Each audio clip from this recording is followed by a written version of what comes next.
Hello and welcome back to the channel. I am very grateful for your constant presence and for your support through your views. Today I will be talking about probably my favorite subject within seafaring history and shipbuilding particularly, and namely that is Dutch 17th century shipbuilding. I think that there are a lot of lessons for the modern world that can be learned from the way the Dutch approached seafaring and shipbuilding in the 17th century. It is widely known fact that they were the foremost maritime power for most of the century and really started moving towards the second position only at the end with the ascent of Willem van Oranje becoming King William III.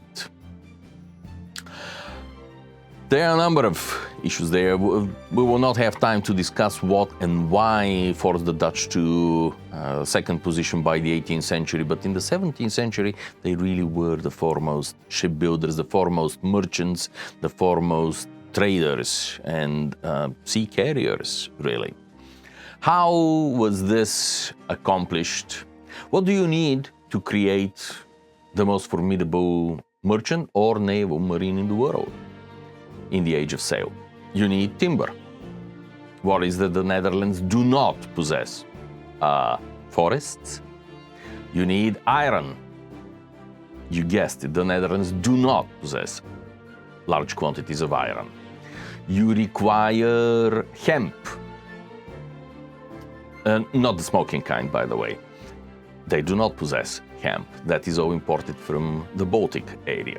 So essentially they had absolutely none of the resources that were needed to build up a navy, to build up a merchant marine. None whatsoever. And yet, from the end of the 16th century, through the never-ending 80-year war with Spain, through the so-called conflicts, the conflicts so-called 30 Years' War in Europe, throughout the Anglo-Dutch wars, the Netherlands built up a formidable maritime force. How did they do it? Well, through superior organization. And I think that this is really the key lesson to learn. That it is not required for you to be rich. You do not have to have the resources. You do not have to have any privileged status. And this is the lesson that third world countries or underdeveloped countries nowadays ought to learn, that it is a question of organization and determination. And it is possible that the Calvinism helped in this also, but it also was of great help that they were the most open-minded nation in the world. Everyone was allowed to live free there, basically.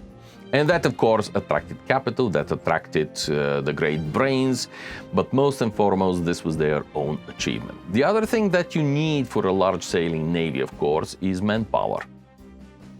These ships required large crews to operate and to fight effectively. And yet, the other thing that the Netherlands did not possess in very large quantities would be manpower. They had about a ground total force, ground total population of around 3 million people throughout the 17th century. Of them, 1.5 million lived in Holland alone, the rest in the other 6 provinces. I believe that one of the key factors to this dominance in seafaring was, besides organization, was actually shipbuilding. Or to be more specific, the way they were building ships. They supplied ships to the entire world, including to the Spaniards with whom they were at war at the time. They were, most of the carrying trade was in their hands, including fish supplies to the Spanish army with whom they were at war. After all, we shouldn't allow such minor things like wars get in the way of good business. During the Fourth Anglo-Dutch War, namely the otherwise known as the American Revolutionary War, the Dutch were building and selling privateering ships to the English, knowing perfectly well that these privateering ships are going to be used against Dutch seafaring. So, let us talk a little bit about the actual techniques of shipbuilding and how they are represented in models nowadays that have survived from this period and what we can learn from them. Of course, as usual, we can most learn from nautical archaeology. Sorry, historians, but that is a fact. For many years, one of the challenges was understanding how exactly the Dutch managed to put it. Let me give you a simple statistic to just compare the speed and efficiency of the Dutch versus others in the time. In 1664, when it became clear that no matter how much Charles II did not want to go to war, his parliament, his merchants were pushing him to go to war. It was becoming clear that this is unavoidable and the two countries will be fighting again. So both countries naturally set about preparing for war. The English intended to order 10 new warships. Of these 10, very quickly they realized that they cannot do it. They don't have the money, so it was dropped to 4. But actually, before the end of the war, only 2 ships were ready and took part in the actions. In the same period, the Dutch, no fools them, recognized what is inevitable and recognized that they need to prepare. They had learned their lessons from the First Anglo-Dutch War. They recognized that they needed larger and more heavily armed ships if they were to challenge the English, which is what they did. They ordered 25 new ships of between 60 and 80 guns. The 2 English that were actually completed were both 4 trades of less than 50 guns, I should add, one of them being St. David. At the same time, their ally, King Louis XIV, had ordered 9 warships to be built in the Netherlands. And Genoa and Venice, between them, had ordered also another 7 ships. If my mathematics are correct, this makes 42 warships between 60 and 80 guns, built simultaneously. Within 9 months, all 42 ships were completed. They were launched, armed, and ready for battle. I rest my case. 42 versus 2. So why and how did this happen? I'm hoping through the rest of this video to be able to give you at least some idea of how this may have happened. Let's backtrack and look at what resources we have on Dutch shipbuilding in the 17th century. Unlike the English archives, the Dutch are less clear or easy to follow. For the English, we have a number of treatises that tell you how to take your compass, how to draw the arcs, how to bring in or to raise or lower the futtocks, etc., etc., etc. This will be a subject perhaps of a different video, the process of hull molding. We have a number of treatises, they are very interesting, we'll talk about them some other time. For the Dutch, we have nothing of the sort. We had, well, there is the archival material, of course, but there are 2 major sources of information. The one is Cornelis van Eyck's book, published in 1691, which is fairly straightforward to follow. Van Eyck was a shipbuilder after all, and his book was understandable. You raise a few frames, you put battens, on and on the process goes. It's straightforward, limited to shipbuilding, easy to understand. Nicolaes Witsen's book, however, is a little bit more complicated, putting it mildly. First of all, Witsen himself was Burgomaster of Amsterdam. He was not a professional shipwright. So most scholars immediately dismiss him as a source of information. What would he know? Actually, it proves that he knew quite a lot. For one thing, he owned a lot of ships. His family were merchants, owned and ordered and had ships built. Second, he accumulated an incredible quantity of specifications or charters for building ships in the first half of the 17th century. His book was first published in 1671, with a later edition in the 1690s again, the one that is usually quoted. The problem with this book is that it is dealing with everything under the Mother Earth. It begins with reconstruction, the inevitable 17th century reconstruction of what Noah's Ark must have looked like.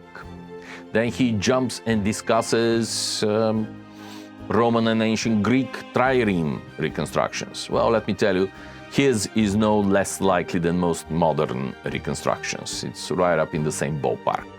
Then he jumps and discusses prows of the East Indies. He discusses all sorts of other extraneous information. And for this reason, also that the process that he described, at no point does he draw arcs, at no point does he draw plans for his ships.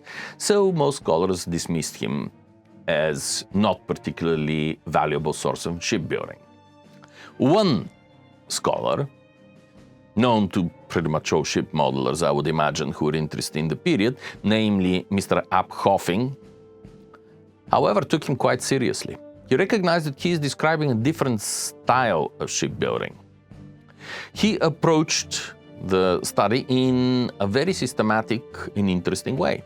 He Xeroxed the whole book, picked up a pair of scissors, cut up the Xerox copy, and put aside all the paragraphs that were describing the process of building about 400-ton pinnace or square-stern merchant ship in this period. In the first stages of his reconstruction, he actually did draw, from these instructions, he drew a set of plans. It was only gradually as he was building his first model of this pinnace, following Witsen, that he recognized that drawings were not part of the process at all, that they are not even needed for the process. This process begins in a very interesting way. It begins just the way New England fishing dories are built. You assemble first the bottom. And having understood the different approach, this really revolutionized our understanding of Dutch shipbuilding in the 17th century. This coincided, of course, with a significant uptick of Dutch 17th century wrecks found, excavated, studied, documented in detail, etc. And ultimately, Hoving, and I'm very grateful to him for his friendship, for having answered many of my early questions, and for his work, and of course for his books and articles. I had the privilege of reading an early draft once it was translated into English. Texas A&M University Press published Hoving's Nicolaes Witsen and the Shipbuilding in the Dutch Golden Age. This book essentially contains his notes and the parts from the Witsen book that deal directly with shipbuilding and the specific vessel, plus, of course, a collection of charts and specifications inside the vessel.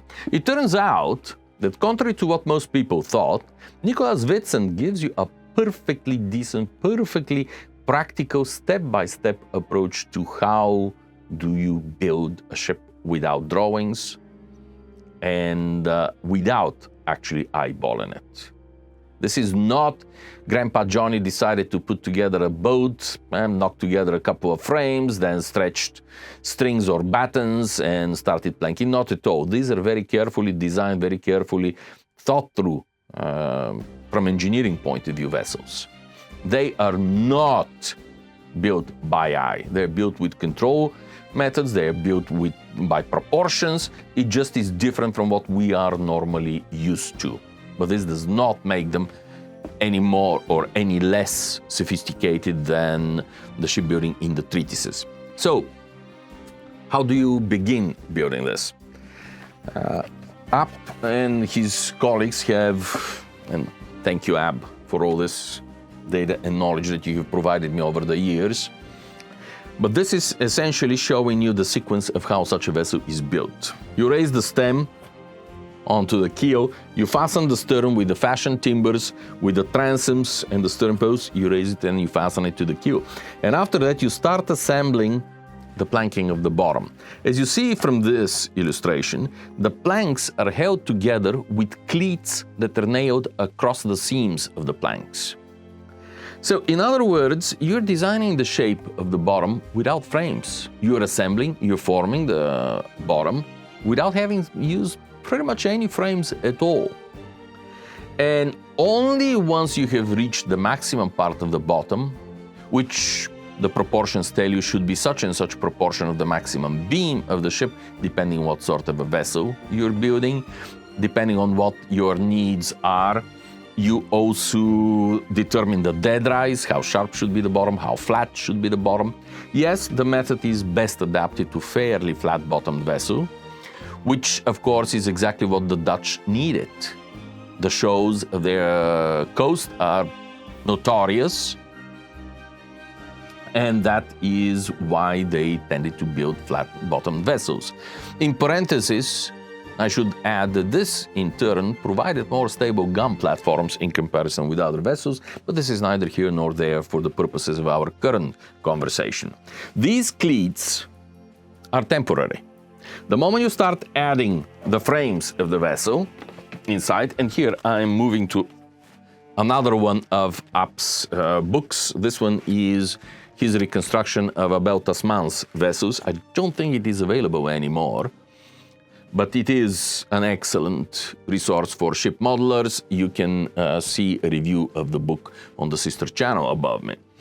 But here you see the steps of the model, going to the point where the first frame and the first buttocks are added at the widest point of the bottom. This is debatable part. I will address it in just a moment based on our own research on Vasa. Subsequently, you add some of the first buttocks and you continue planking the turn of the bilge of the vessel to about 1/3 the depth in hold. At that stage, you start removing the cleats and substituting frame timbers inside the vessel.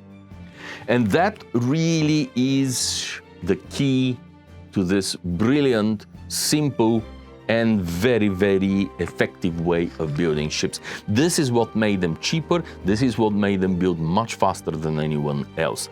Because you actually do not need high quality timber for this. You do not need to convert the timbers. You do not need to spend time making sure that they're absolutely of even dimensions, square to the center line of the ship, that they are perfectly located, because they are not shaping your ship. The ship is already shaped. These timbers are there only and solely to support what you have already positioned. Then the second buttocks are added, a timber that more or less corresponds to the point where the whale eventually will be hung, and the rest of the timbers are filled in. As I said, there are some points. I believe this book will show some. Over here, you see this in practical terms used on the reconstruction of the yacht Hoving, which was built in the early 2000s as a quote-unquote replica of the first Dutch vessel to record the coastline of Australia. The vessel was tested at sea, turned the Cape of Good Hope, sailed extensively, proved itself fantastic sea vessel. There are a number of articles out there dealing with it. And here are a couple of photographs showing you the process of building her, what I was just describing now. And here is perhaps something that will be more clearly visible on the video, essentially the sequence of building of the vessel. Here the bottom is assembled, the first buttocks are added, you continue filling up the timbers inside the planking, then you add the second buttocks, you continue planking inside and out. None of the timbers are associated with each other, so they are only held together by the internal, the ceiling planks and the outside planking, until you, at this stage, once this is all planked up, you're ready to launch the ship. You launch the ship, and now the slip is open for the next vessel, and the construction continues afloat. This is what made it so quick, so easy, so cheap to build. And yet it was more than adequately strong.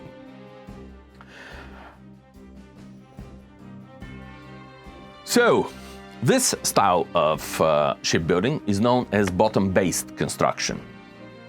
Because bottom-based, it is pretty much what it says on the tin, really. You assemble the bottom and everything is based on this bottom of the vessel.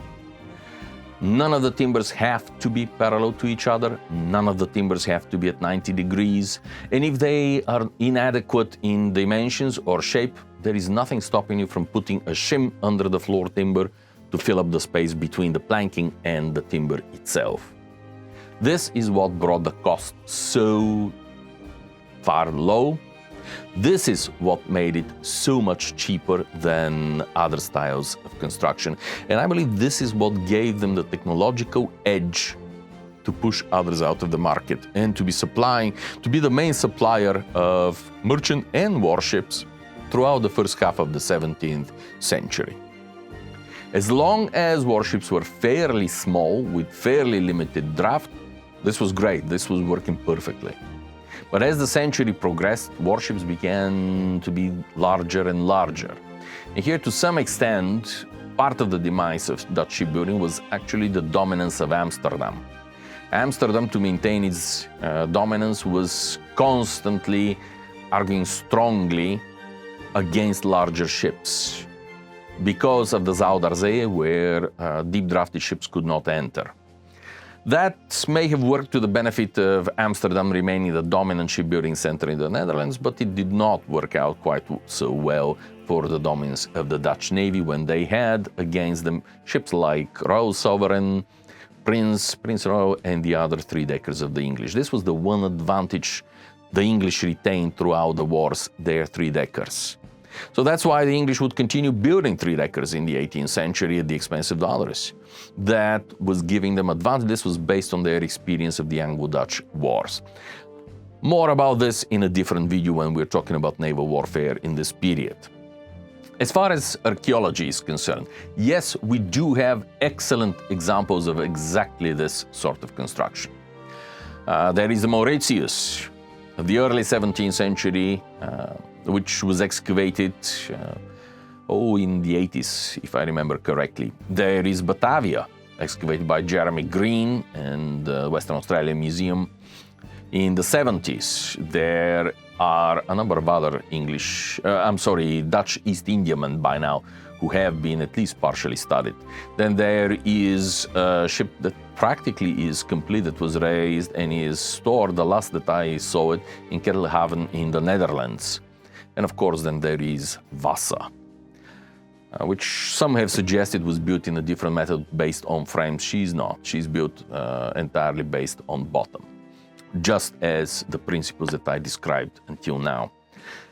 The one thing that Vasa differs from all the other vessels and from all the information that we have from written sources is that she has 7 floor timbers that are double the size of any others. Yes, I said in previous videos that her timbers vary dramatically in numbers, in quantities, in shape, in dimensions, etc. But these 7 timbers, 5 actually, are so much larger than anything else. We'll include an image over here, you can see it. They are so dramatically different from the others that cannot be a coincidence, especially when you see that they are positioned exactly the places where the bottom changes shape rapidly, towards the bow, towards the narrowing of the stern, and of course to support the dead flat amidships. A few other things that I wanted to show you is, this is a book called The Renaissance Shipwrecks from Christianshavn. It is based on archaeological studies of 6 shipwrecks accidentally found during construction in Copenhagen. Unfortunately, there was not enough funding to preserve them, so only sections of them were cut off and raised, but Christian Lemay and colleagues from the Roskilde Museum had the time to properly document the wrecks before they were destroyed. This book is the product, and there is a review of the book upwards that you can have a look at to discuss. Here is an illustration. They used Total Station for the documentation, broadly similar to what we did with Vasa, except they could and did dismantle the timbers. We could not, so we approached it in a different way, rather innovative way. But you can see here the documentation of the timbers, confirming exactly what I've been telling you over the past, 3 videos now? These are the points recorded by the Total Station, but here they are drawn already in the CAD program. don't remember whether Christian Lemay is an architect by education before he became an archaeologist, and to the best of my knowledge, no longer is in archaeology. Be this as it may, the documentation is showing you exactly what I was talking about. There are no timbers that are the same dimensions. And these are smaller vessels, these are not warships that are documented here.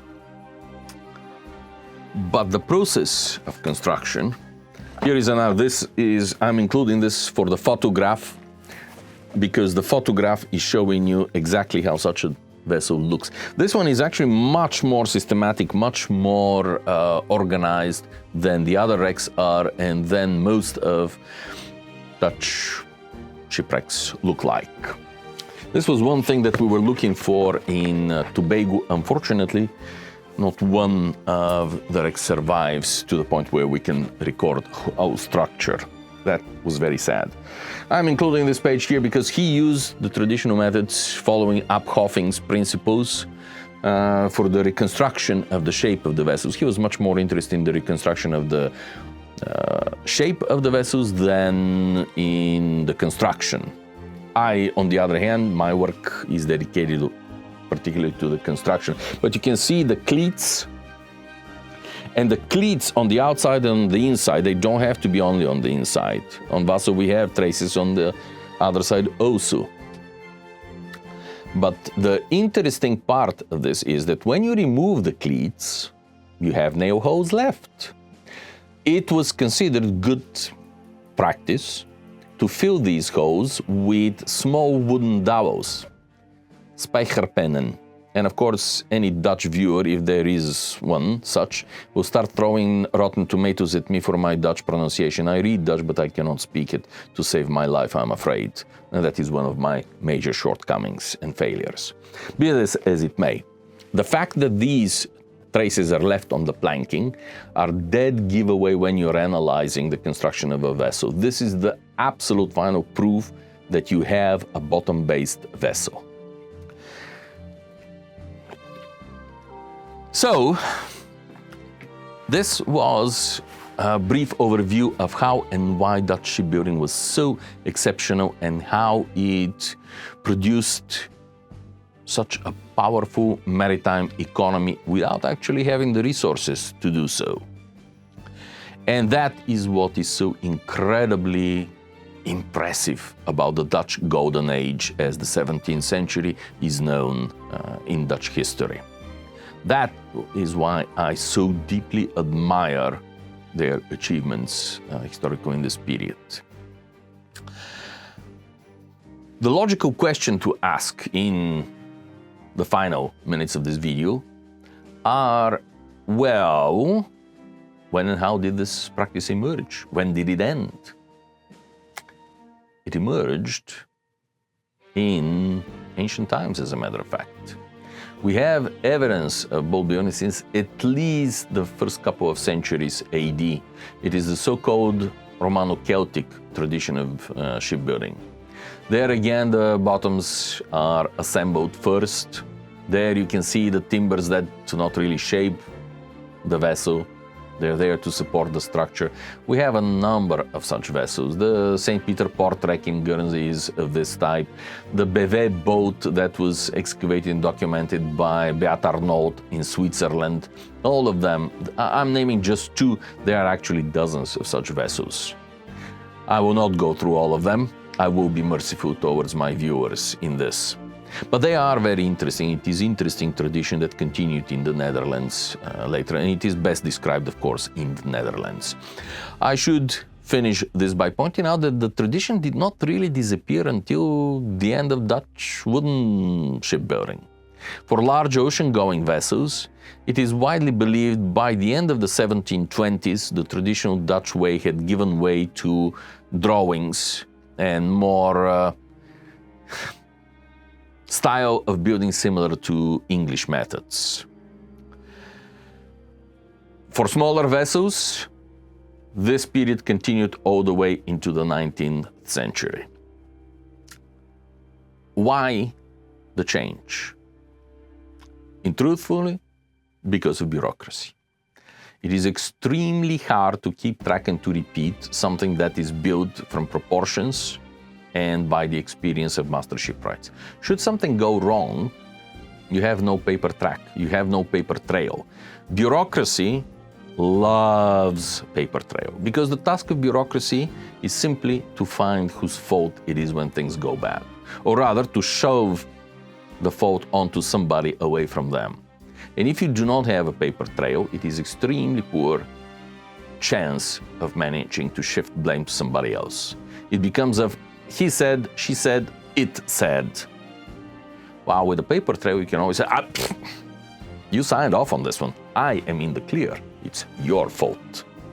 And with this, ladies and gentlemen, I wish you a most wonderful rest of your day, a perfect Sunday. I hope you enjoy yourself. I hope you liked the video. Please, if you did, give it a thumbs up, give me a comment, ask questions. I'll be delighted to discuss this. As I said, this is one of my favorite periods and topics to teach. Ladies and gentlemen, I wish you a wonderful day. Thank you.